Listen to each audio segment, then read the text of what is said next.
আজকের এই ভিডিওটা একটু ইনফরমেটিভ ভিডিও।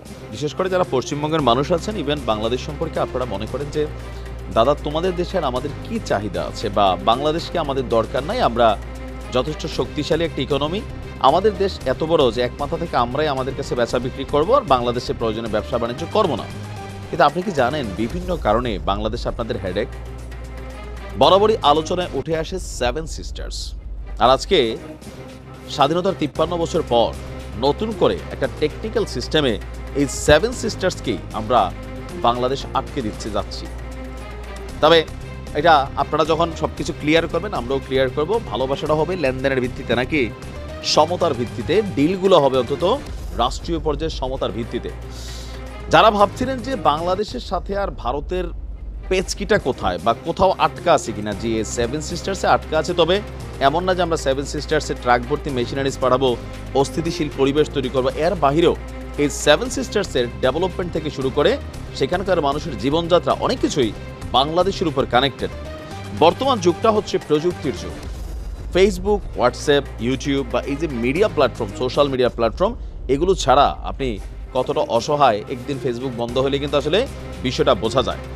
সম্প্রতি বিটিআরসির ইঞ্জিনিয়ারিং অ্যান্ড অপারেশনস বিভাগের মহাপরিচালক যিনি আছেন ব্রিগেডিয়ার জেনারেল কাজী মুস্তাফিজুর রহমানের একটা চিঠি সামনে এসেছে। কি আসছে?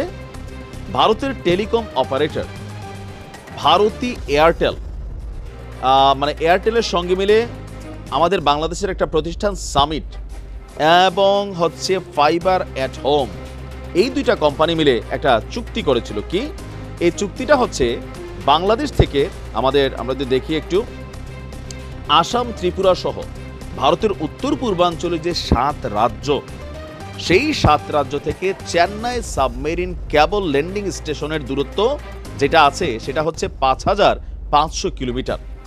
আর বর্তমান নেটওয়ার্কে উত্তর পূর্ব ভারত থেকে সিঙ্গাপুরে আপনার সিগন্যাল পৌঁছাতে পাড়ি দিতে হয় 8700 কিলোমিটার দূরত্ব। এতে সময় লাগে 87 মিলি সেকেন্ড। কিন্তু বাংলাদেশের ভেতর দিয়ে ভারতের এই যদি ব্যান্ডউইথ নিতে পারে, তাহলে সিঙ্গাপুর পর্যন্ত দূরত্ব কমে 3700 কিলোমিটার। ল্যাটেন্সি বা সময় কমবে প্রায় 37 মিলি সেকেন্ড। এতে 7 রাজ্যে কম খরচেই উন্নত ইন্টারনেট সেবা দিতে পারবে আপনার এই প্রতিবেশী দেশটি। এই সুযোগ নিয়ে গত বছর বিটিআরসির কাছে ভারতী এয়ারটেলের মাধ্যমে সিঙ্গাপুর থেকে আখাউড়া সীমান্ত হয়ে সেভেন সিস্টার্সে ব্যান্ডউইথ সরবরাহের প্রস্তাব দিয়েছিল আমাদের বাংলাদেশের একটা গ্রুপ, যেটা দুর্বৃত্তের একটা সর্বশেষ পর্যায়ে তারা পৌঁছে গিয়েছিল, সামিট গ্রুপ। এর সাথে যুক্ত ছিল ফাইবার এট হোম। 2022 সালে এই বিষয়ে বাংলাদেশের পররাষ্ট্র মন্ত্রণালয়ে আবেদন করেছিল ভারতী এয়ারটেল। এ ব্যাপারে টেলিযোগাযোগ মন্ত্রণালয়ের অনুমতি চেয়েছিল বিআরটিসি, যদিও ওই আবেদন নিয়ে তৎকালীন সময় কিছুটা আপত্তি ছিল। এখন আমরা যদি দেখি রাজনৈতিক পট পরিবর্তনের পর ভারতকে বর্তমান সিচুয়েশনে এই পাঙ্গাপাঙ্গি খেলায় ব্যান্ডউইথ ট্রানজিট না দেওয়ার সিদ্ধান্ত নিয়েছে বাংলাদেশ। নিয়ন্ত্রক সংস্থা বলছে, ট্রানজিট দিলে বাংলাদেশ সাবমেরিন কেবলের অব্যবহৃত প্রায় 4900 জিপিবিএস ব্যান্ডউইথ কাজে লাগানো ঝুঁকিতে পড়বে। বাধ্যগ্রস্ত হবে বাংলাদেশের মেইটা, গুগল, আকামাই, অ্যামাজনের মতন প্রতিষ্ঠানের ব্যান্ডউইথ সংযোগ কেন্দ্রে পরিণত হওয়ার সম্ভাবনা, বাধাগ্রস্ত হবে।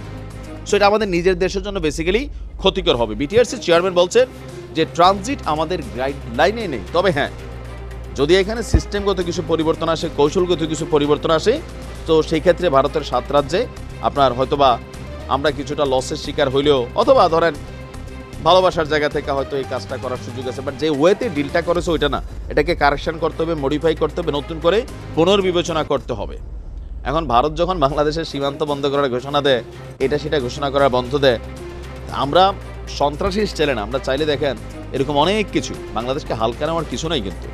কারণ আমরা বাংলাদেশের জনগণ এই মুহূর্তে অনেক দূর পৌঁছে গেছে, আপনারাও একটু বেশি গেছেন, আমরা আমাদের জায়গা থেকে কম যাই নাই। অ্যাভারেজ হিসাব করলে আমরা অনেক দূর এগিয়ে গেছি। সো একে অন্যের উপর নির্ভরশীল, কিছুটা বুঝতে পারছি নিশ্চয়ই।